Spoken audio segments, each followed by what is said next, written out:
വാഹന നികുതി വെട്ടിപ്പ് കേസ് നടനും തൃശൂരിലെ ബിജെപി സ്ഥാനാർത്ഥിയുമായ സുരേഷ് ഗോപിക്ക് തിരിച്ചടി. വാഹന രജിസ്ട്രേഷൻ വഴി നികുതി വെട്ടിച്ചെന്ന കേസ് റദ്ദാക്കാനാവില്ലെന്ന് കോടതി വ്യക്തമാക്കി. കേസ് തള്ളണമെന്നാവശ്യപ്പെട്ട് സുരേഷ് ഗോപി നൽകിയ ഹർജി എറണാകുളം ACJM കോടതി തള്ളി. നടൻ വിചാരണ നടപടികൾ നേരിടണമെന്നും കോടതി പറഞ്ഞു. ഡാനി പോൾ കൂടുതൽ വിവരങ്ങൾ നൽകും. ഡാനി, ഈ തെരഞ്ഞെടുപ്പ് അടുത്തിരിക്കുന്ന ആവേശകരമായ പ്രചാരണം മുന്നോട്ട് പോകുന്ന സമയത്ത് കോടതിയിൽ നിന്നുണ്ടായിട്ടുള്ള ഈ തിരിച്ചടി അതേത് വിധത്തിലായിരിക്കാം സുരേഷ് ഗോപിയെ ബാധിക്കുക? സ്വാഭാവികമായും എതിർകക്ഷികൾക്ക് വീട് കിട്ടിയ ഒരു ആയുധമാകില്ലേ ഇത്? സ്വാഭാവികമായും ഇത് വലിയ രീതിയിൽ തന്നെ ചർച്ച ചെയ്യപ്പെടുമെന്ന കാര്യത്തിൽ സംശയമൊന്നുമില്ല.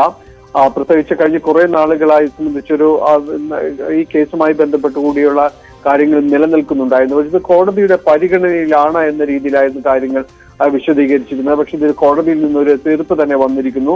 ഈ കേസ് തള്ളണമെന്ന് ആവശ്യപ്പെട്ടുകൊണ്ട് സുരേഷ് ഗോപി സമർപ്പിച്ച ഹർജികൾ എറണാകുളം ACJM കോടതി തള്ളിയിരിക്കുന്നു. വ്യാജവിലാസം ഉപയോഗിച്ച് വാഹനം രജിസ്റ്റർ ചെയ്ത് നികുതി വെട്ടിച്ചു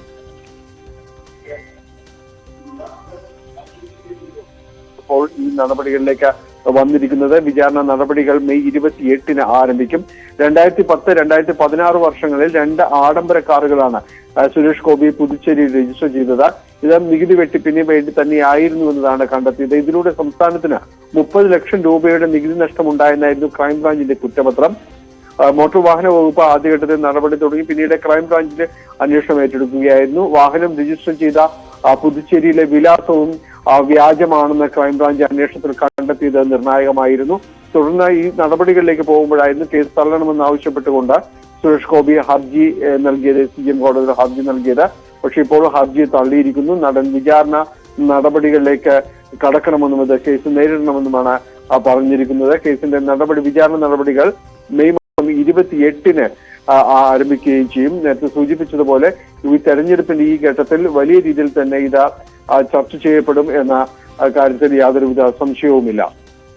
തീർച്ചയായും ഡാനി പോളാണ് വിവരങ്ങൾ നൽകിയത്. വാഹന നികുതി വെട്ടിപ്പ് കേസിൽ സുരേഷ് ഗോപിക്ക് കോടതിയിൽ നിന്നും തിരിച്ചടി നേരിട്ടിരിക്കുന്നു.